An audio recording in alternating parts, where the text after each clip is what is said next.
enjoy. Cheers. Hey guys, welcome to episode 3.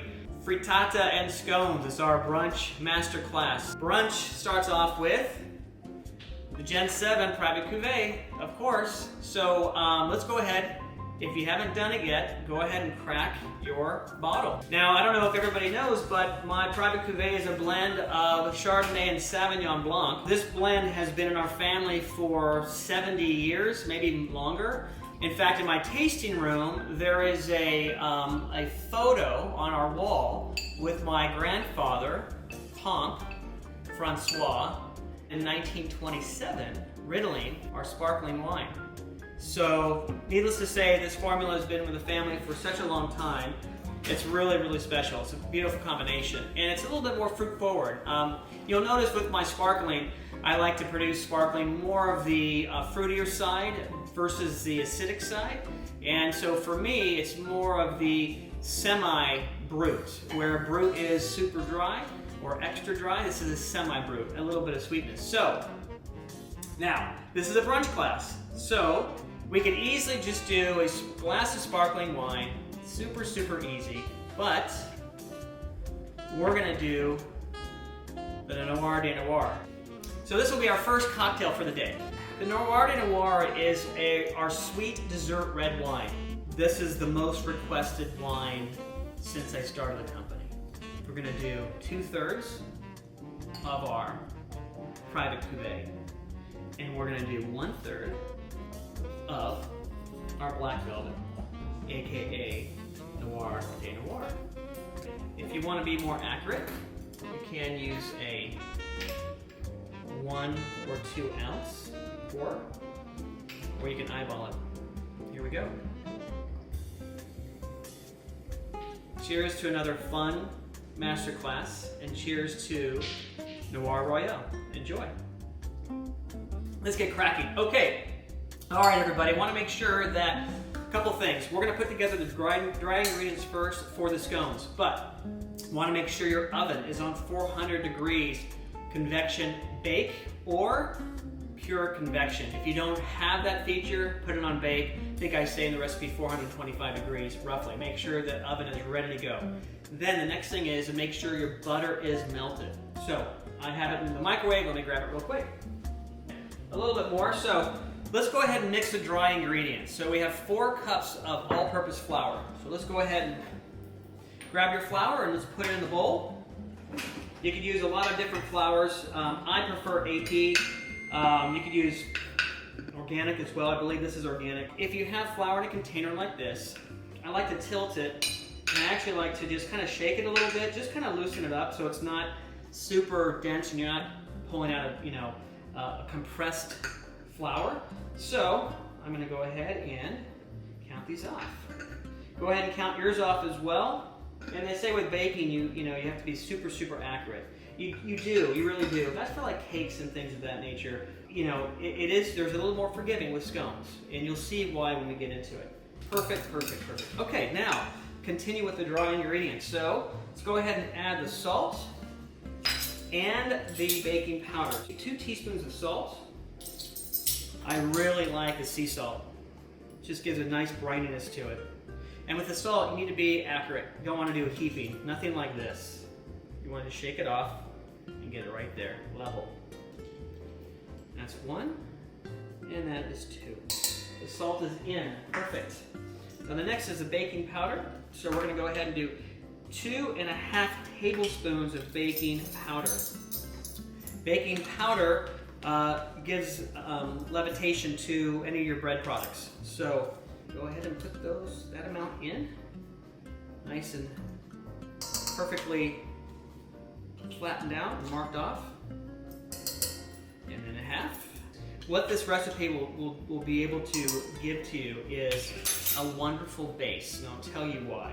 So right now, except for the cinnamon, we have a perfect base to start with. And what that means is you can make savory scones, right? You can make different types of scones, not just chocolate chip pecan, cranberry, orange and cranberry, orange and chocolate.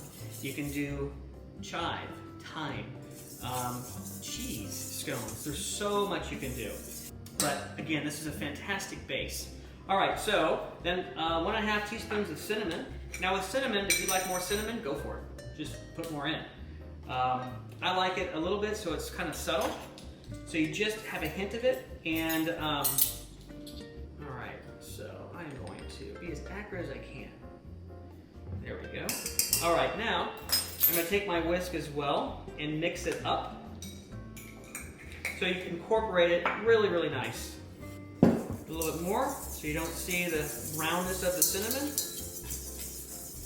There you go. Okay, so that is done there. Also, sugar. 3 tablespoons of sugar.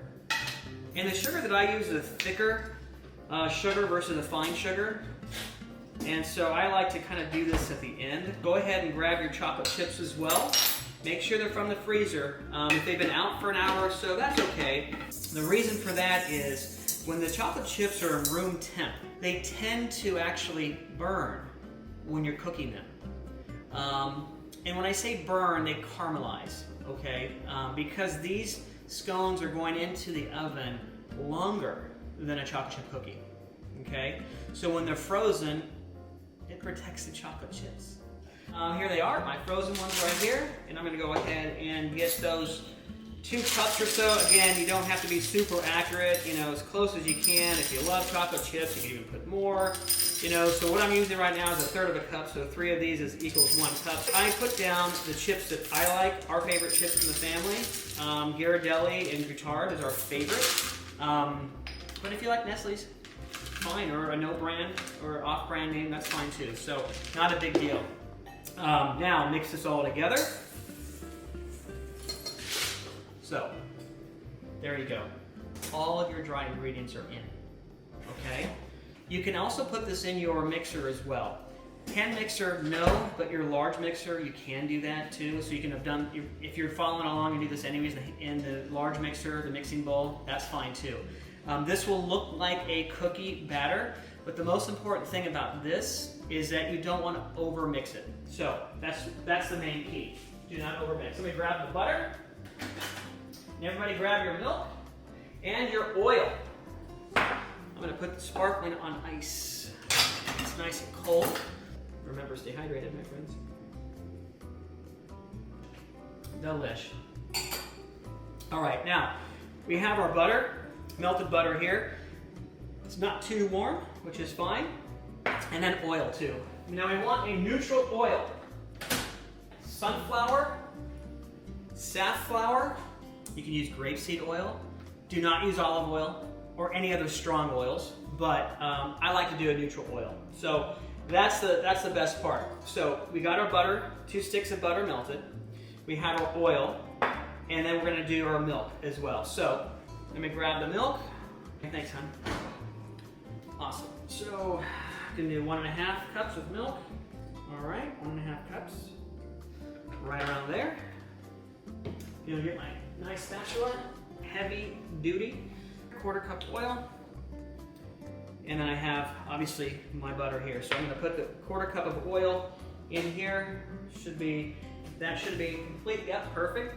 So you know if 2 sticks of butter is 8 ounces, right? So it should melt out too. 8 ounces. If it doesn't, then you got gypped by the butter people. So 1 cup. So I'm going to just add 1/4 cup oil. Okay, almost there. There you go. Excellent. Alrighty.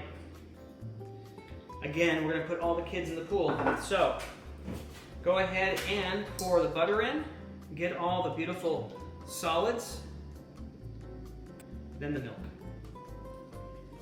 If the milk's cold enough, it might make the butter a little not crystallized, but fat deposits, which is completely fine. Now, we're gonna mix.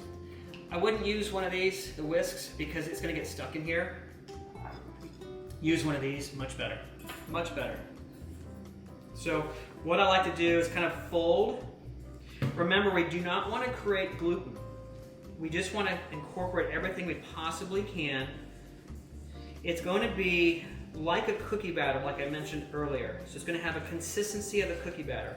If it's a little dry or a little soft, that's okay, because you're going to just incorporate, and you're going to just kind of flip over, turn over, and just incorporate everything. Get the middle part, get the bottom part as well with all the other flours down below. Sometimes a mixer is even easier. So as you can see, now everything's kind of firming up a little bit. There's a little bit of flour underneath here, which is okay. But if you can see, it's like a chocolate chip cookie dough, right? It has a consistency of chocolate chip. At least that's how my chocolate chips are. And that's going to be another class. But here it's perfectly incorporated.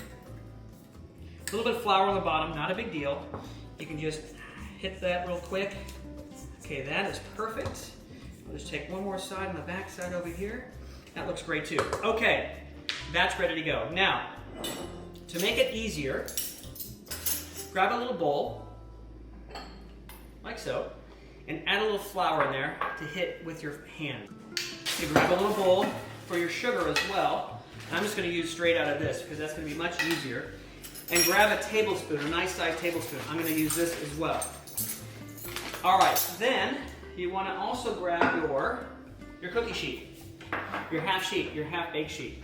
I put a link to the sheets that I like to use. Here's one of them. You can get them obviously Frittata and, you know, any cookie store, Williams-Sonoma. I love these for many reasons. One is very versatile. I do a lot of baking in the pizza oven, in the regular oven, grilling vegetables, roasting vegetables, crostini, everything. Now, scones. Let's go ahead and form these. Flour, bowl of flour. In my hands. Just kind of rub it together, just lightly. And then in the directions it says you want a tennis ball size scone. You know, it just depends on tennis ball, yes. It's really in between a racquetball and a tennis ball. So, for example, this is basically what it looks like. And you form it very lightly, okay? We're not going to roll it out. We're not going to do a circle, none of that.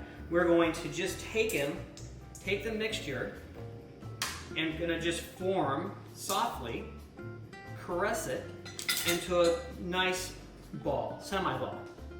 And you're going to get about 12 or so on a tray.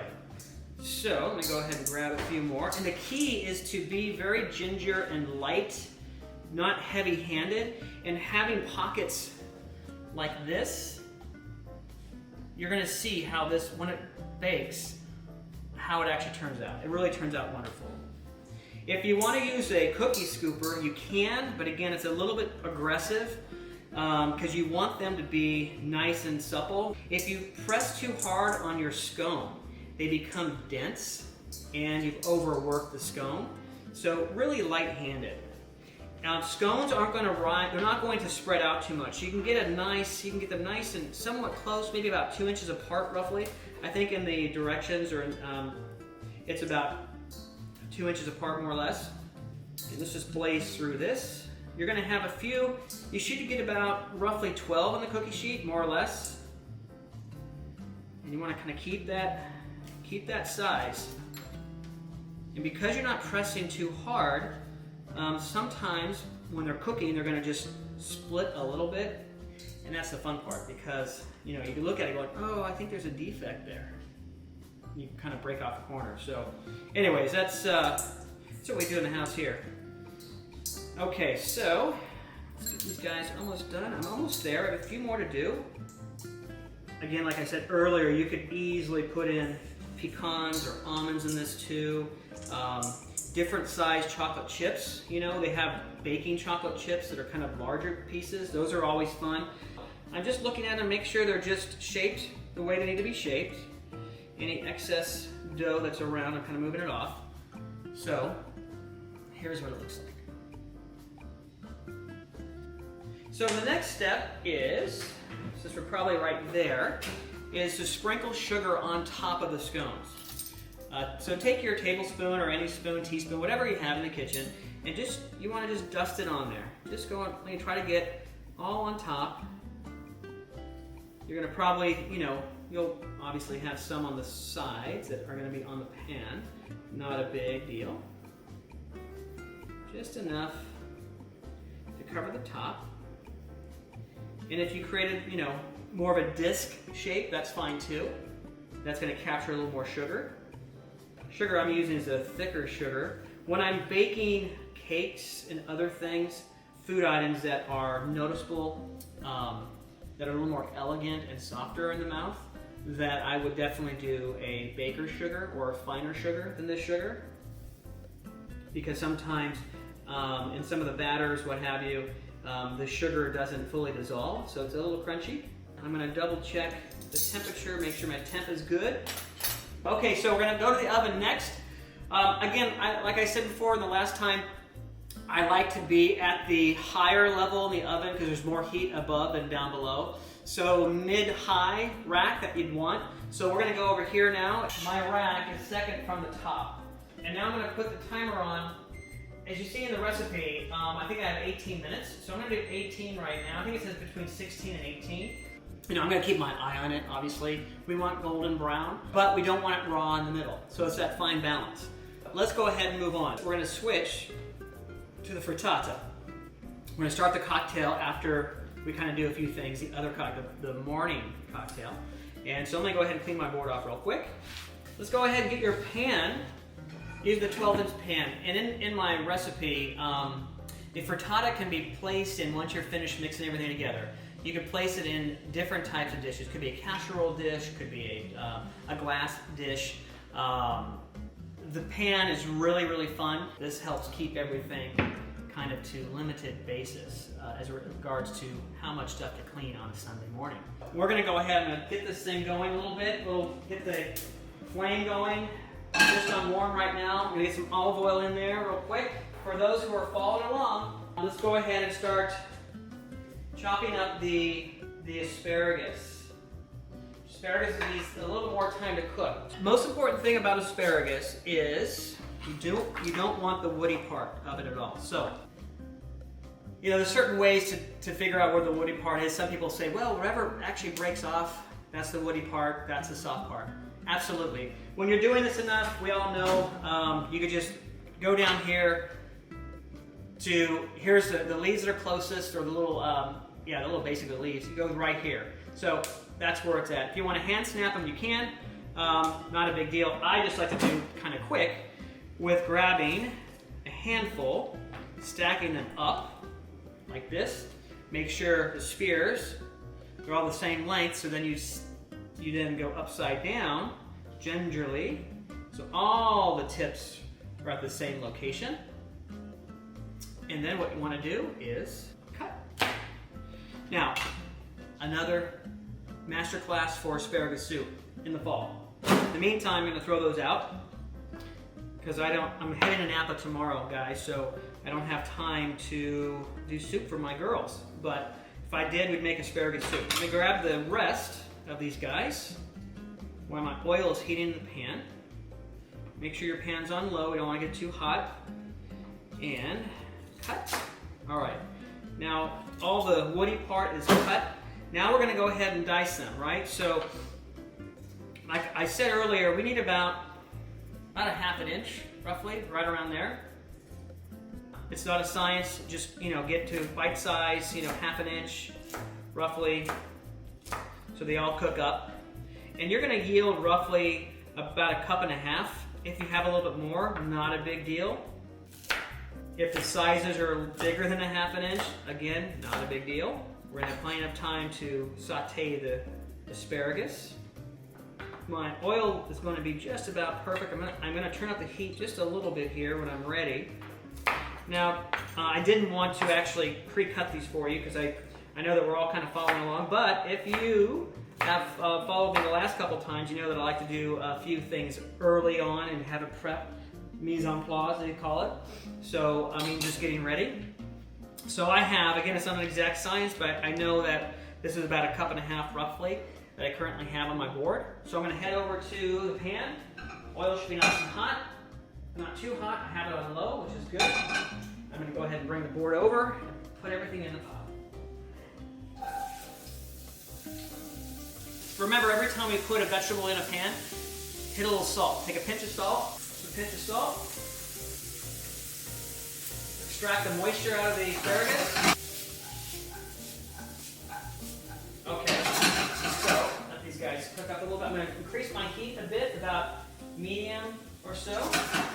Get them start to cook, which is great. Now I'm going to move on to our shallot and onion. Shallot, I like to cut the shallot in half lengthwise, like this. And then you just take one of the layers off, which is fine. If your shallot's big enough, you can do that. Just take one of the layers off. If your shallot is kind of small, then obviously you got to peel the skin. But sometimes the layer closest to the skin is a little dry.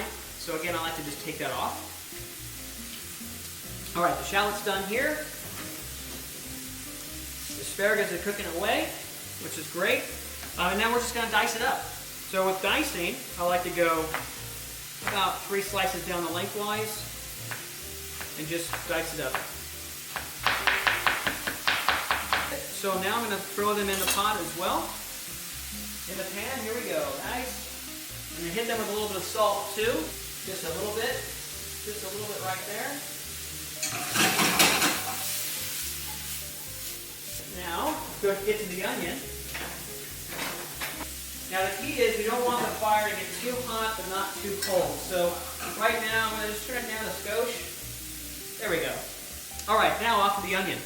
We're going to do a half an onion. We're going to dice the onion. If you've already done that, awesome. If you haven't, just follow along with me. Again, I'm going to just go down on one side here and keep the back side connected still.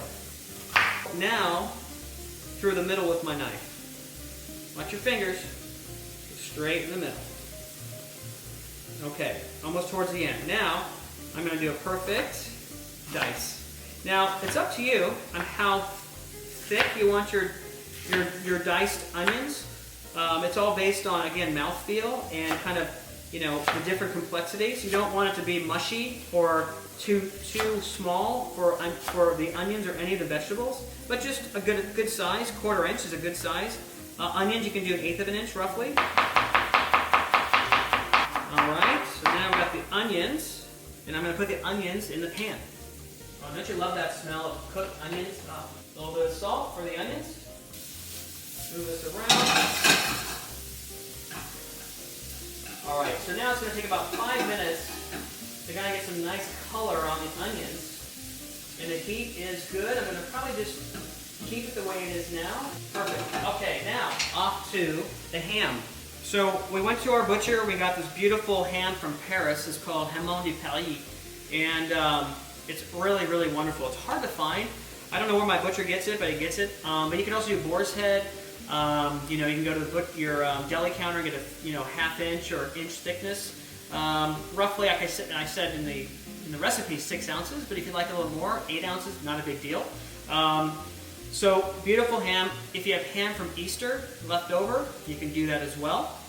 And what we're going to do is we're going to dice this in cubes, and then we're going to throw them into the mixture here. Just so everything kind of warms up a bit and kind of cooks up a little bit. So let's go ahead and get started. So I'm going to go ahead and I'm going to cut these guys up. Let me just move it aside. Slice it down the lengthwise. Cubes that are not too big but not too small. So for example, like this. Nice bite size. This way they're nice and pleasing too in the frittata, so you're not choking on a side of ham when you're going in for a big bite. My daughter loves ham. My wife loves ham, so a little bit more is okay. My French mother taught me how to cook when I was about 5 years old. The most important thing was learning how to handle a knife and to have a knife sharp all the time. My mother used Hegel, and so I use Hegel. So we have some Hegels here. Here's one of them. This is seriously, I think, 30 years old. Now, why do I like the Hegel knife? Well, a couple things. One is German steel is super strong. So what that means is I can keep my edge, my sharp edge, for a longer period of time. Then, from here, I graduated up to Shun, S-H-U-N. Go ahead and move your veggies around. Get a little brown now, which is good. I was getting excited about, Japanese knives. So I purchased Shun. These are a very delicate knife, and really the steel is a soft steel. It is an advanced knife. If you know how to sharpen, Shun is a good brand. Global is also another one, but Shun's a good brand. But you have to make sure when you clean it, you dry it off immediately. And that if you don't dry it off right away, you will have rust on your edge. And if you do, the rust will go through it and you'll have little pop marks in your edge. So then you have to send them to Shun or take them away to Sonoma or Sur La Table, and they have to sharpen them. My Japanese gentleman in our farmer's market, that's this knife. It's blue Japanese steel from Japan. This is the sharpest knife ever. He sharpened my Shuns for me, but I bought a full set of these. And these Japanese, talking about drying this off and make sure it's not wet, this is worse. Blue steel is very, very sensitive, and so you have to use it, clean it, dry it, and then dry it again, and then dry it one more time to make sure there's no residual water or moisture left in the blade. If it does, you're going to have, again, rust marks as well. But the cool thing about this is a little bit thicker than the Shun. Those are my knives. And we're ready for the ham. So, I'm going to just finish dicing this up. Okay, excellent. Ham's going in. So now with the ham, all you need to do is kind of move it around a little bit. So right now, the onions are exactly the color I want, and the asparagus is cooked exactly what I want. So I turn off the heat. I'm just going to let the ham kind of warm up a little bit here. And now let's go to the next cocktail. How's that sound? Before we do that, let's check out the scones. See how they're golden? See the edges are golden? 23 seconds left. We'll give them 23 seconds, and then we'll pull them right out. Let me get my hot pad.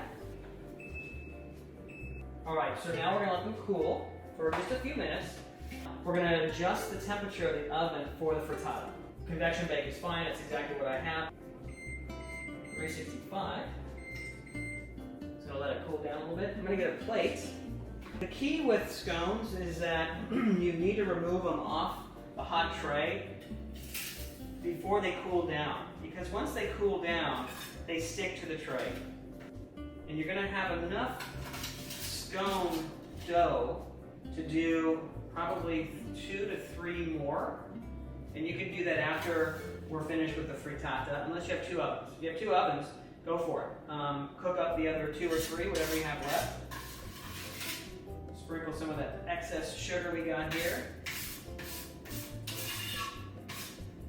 And what you also could do with the extra sugar is if you have extra dough, you can roll the scone dough right in the sugar as well. So the sugar goes everywhere, pretty much.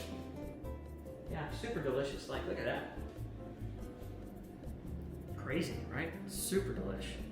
Now, what we want to do is, so we have our veg and our ham kind of cooling down, and everybody should be there right now. So let's go ahead and make another cocktail.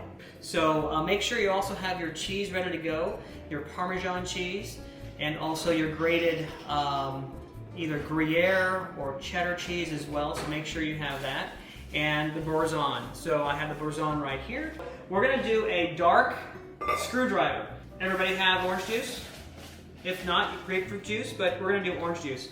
Fresh squeezed orange juice or tangerine juice that my wife did for us. Thank you, honey. I have my ice here. I have my 2 and 1 ounce here. Get this all ready to go. We have a Noir de Noir. We have our sparkling as well. I have my orange juice, my stir. Gotta get vodka.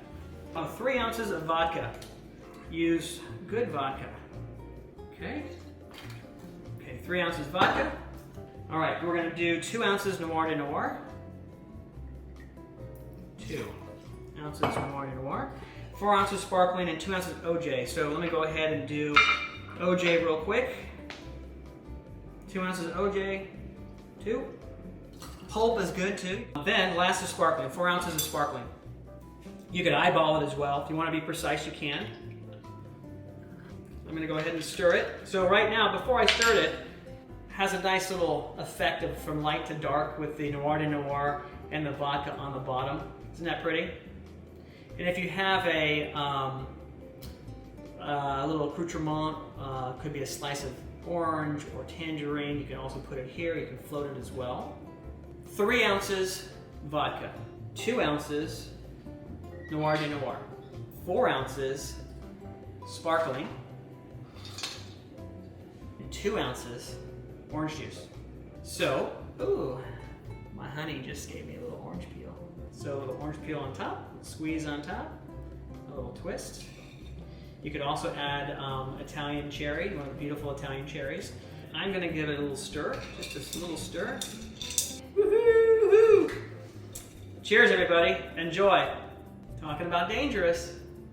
This is dangerous. And the beautiful thing about me creating these drinks is that I had to be the one to taste all of them and drink all of them, and so I could tell you how dangerous they are. All right, let's get into the eggs. Let's do that. Let me get my egg bowl. So as you see the recipe, it calls for 8 whole eggs and 4 egg whites. I have 7 eggs. Here's my 8th egg here. And so with the egg itself, some people crack it on the side. Everybody has their own method. I like the method that's just straight, flat on the surface. This way you don't get eggshells. And then with the egg whites, this is not a recipe, just egg whites. So if you get a little protein in the egg whites, not a big deal. I'm gonna let the white separate from the yolk within the shell, okay? And you can keep this for another meal, whatever you want, not a big deal. So now we have the eggs and the egg whites. Put the egg whites in the bowl. Before we put salt, we're gonna go ahead and mix them real quick. If you got a hand blender or mixer, I wouldn't use that. I'd use it by hand. You could use a big fork as well. Immersion blender I have in my recipe. You could totally use it for that because it will get it really quick and get some air inside the egg, which getting some air is what you want to do. But you don't need to get a lot of air, just a good amount of air. Now, half a teaspoon of salt. For this, you really want to be perfect. You don't want to do too much salt because everything you've already incorporated had some salt, right? Now I'm going to mix the salt in. Okay, now we can go ahead and get some herbs going. With the herbs, we have chives and we have our thyme. I love the fragrance of thyme. It's just really beautiful, but it's really strong too. So that's why chives have a unique, not unique, but a not overpowering flavor, just enough of that little onion kind of brightness.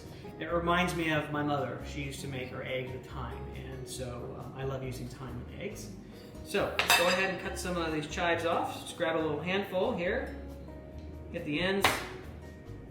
And even with chives, you know, I say we call for about a tablespoon more or less. And so again, if you like more, go for it. And just chop this up. You're gonna probably have some stragglers, some longer pieces. You don't wanna, you know, really kill the chives. You wanna, you know, make some nice chopping cuts to it. You know, some pieces will be longer than others, that's fine. Let's go ahead and put that inside. Okay, now, thyme. With thyme, as you can see, the best part of the thyme are the top. You know, the leaves, obviously, but also the top too. So you can take the thyme and strip the leaves off, which usually I recommend that. But we got this thyme that was in a package, basically was in the growing fields a few days ago. So the leaves and the stems are actually soft. So you can take the stems and the leaves together and then chop them together to get your amount, or you could strip them. So I'm going to actually just strip a few. I just got some tips, which is great, and some leaves. Excellent. That is just about perfect.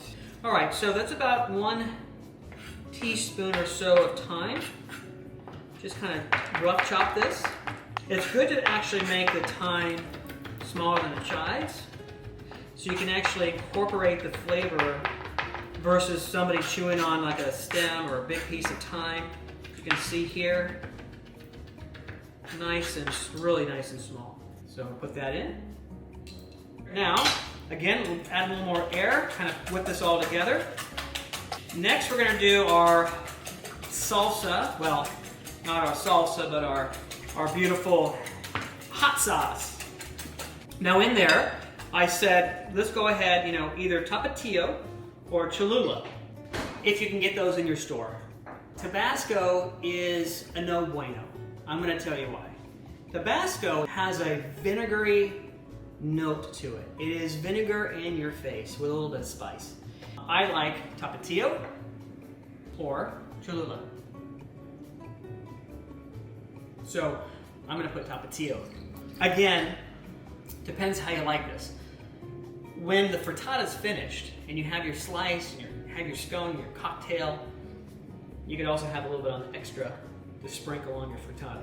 We're gonna go ahead and do a teaspoon, but if you want a little spicier, go for it. Add two teaspoons, 3 teaspoons. But again, you can use this when you're finished with it on your plate to enjoy. So the secret is not to make it spicy right now. The secret is to develop layers of flavor, and so that's what we're doing. Everything is all incorporated, right? Frothing up a little bit.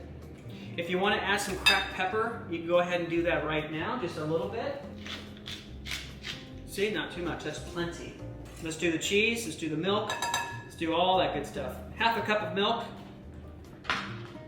We're gonna do also a, Boursin.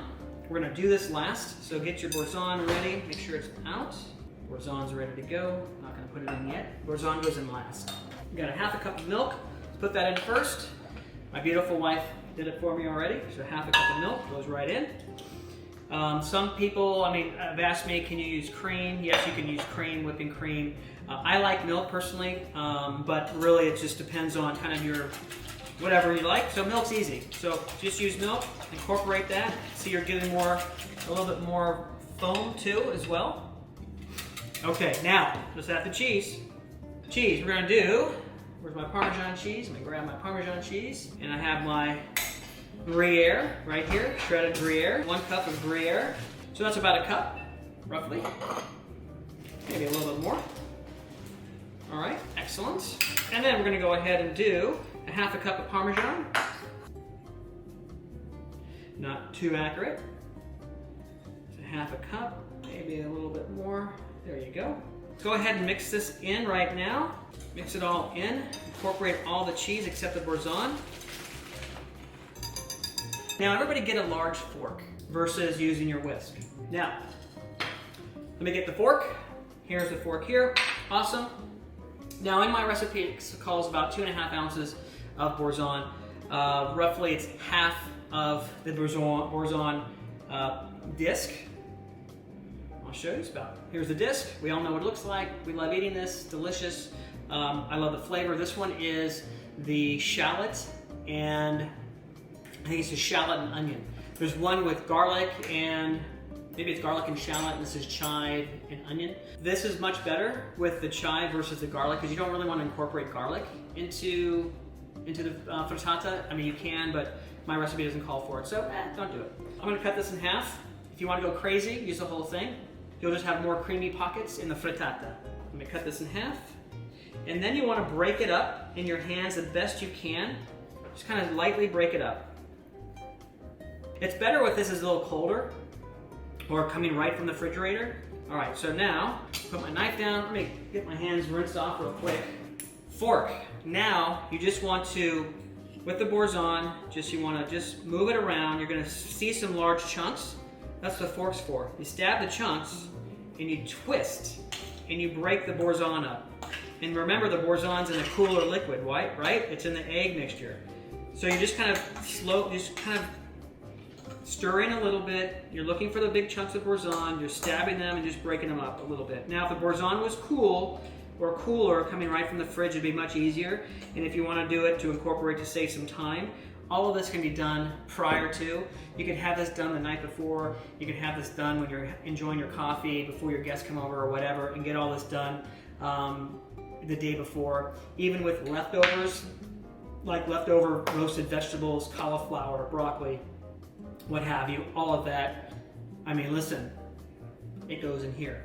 All right, so now the Boursin's incorporated. We're gonna go back and grab the asparagus and the ham. And we're gonna put it, now it's all cool, right? It's all cooled down. Everybody goes in the pool. Everybody in the pool. All right, everybody's in, excellent. You could use this.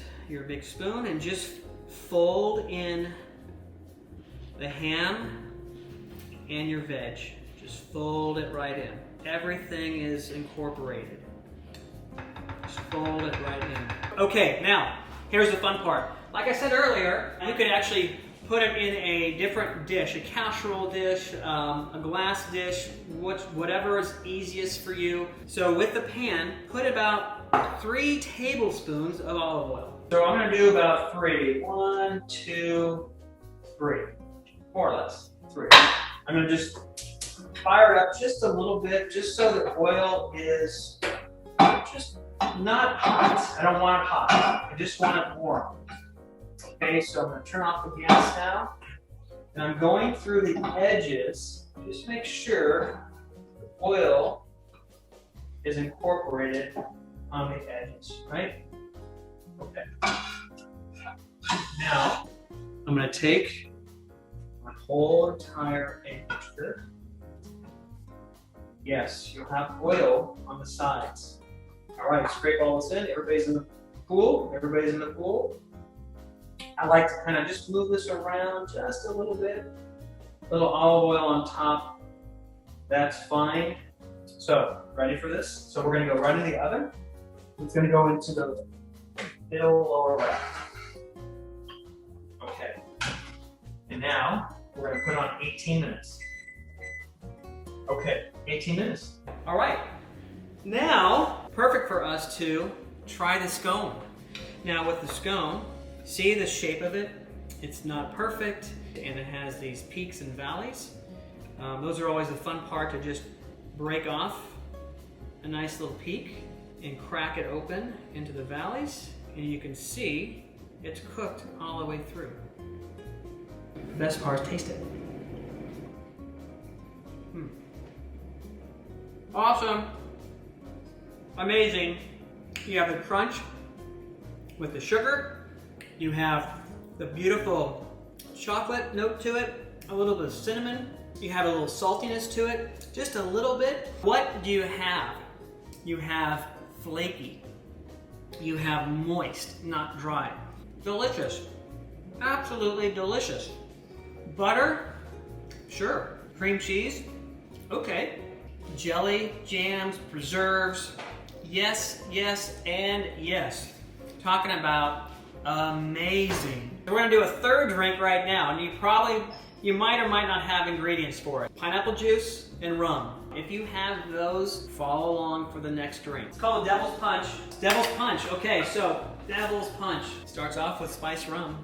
I mean, you can't go wrong with spiced rum. I believe I bought the Sailor Jerry Spiced Navy Rum, 92 proof. I think I did this at Trader Joe's. This is 5 ounces of rum. So here we are, spiced rum.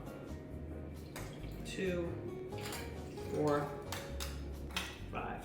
Okay, then we have 4 ounces of pineapple juice and 4 ounces. 2, 4. Oh, need a bigger glass. Noir de Noir, 3 ounces. 2, 3. Then, last but not least, we are going to hit it with 6 ounces of sparkling wine. You can make this up in a pitcher too. Devil's Punch, really crazy. 2, 4, 6. That is Devil's Punch. Do a little stirry stir. And if you have a little pineapple for garnish, you can do that. Even a roasted pineapple garnish. An umbrella if you want. And it's my passion to give you guys the most amazing experience, not only from the wine side of things, but also with the food side of things. And if I can incorporate, wine and cocktails as well, that's what I want to do, and that's what, we're all about. Cheers, everybody.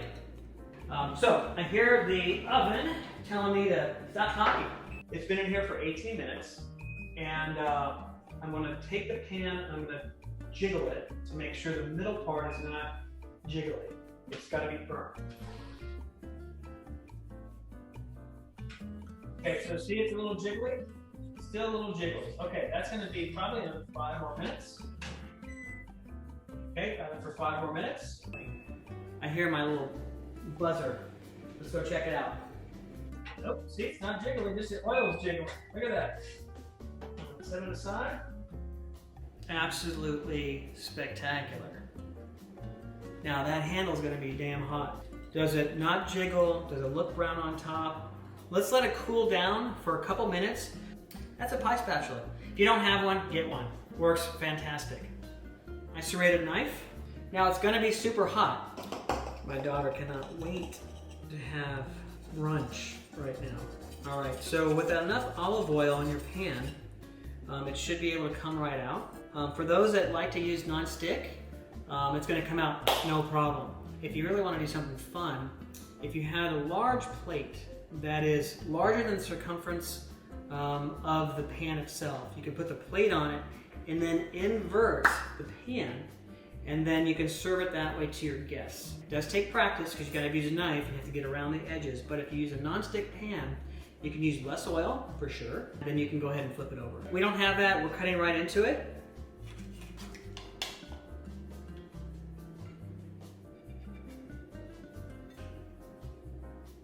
Is it all coming out of the pan nice? Nice and easy? I'm gonna take 2 bites. One without my hot sauce, and then one with. See how it's not overcooked, it's not dry at all. It's light and fluffy. It is completely cooked all the way through, and it's gonna be super hot. Here it goes. That's awesome. That's really, really, really tasty. The layers of cheese, there's enough salt on this. There's enough flavors going around for sure. And remember, when you're having this, you're gonna have it with other types of foods too. Just kind of imagine what your plate's gonna look like with this in the middle of it as a highlight. Let me grab a little salsa. Oh yeah, oh yes. Enjoy it, it's great tomorrow as well. Put it in the fridge, you know, have it for lunch or a snack. Thank you so much for participating in today's masterclass. Loved having you guys. Looking forward to our next one together. And cheers to all of you. And I'm very humbled by your support. Thank you so much.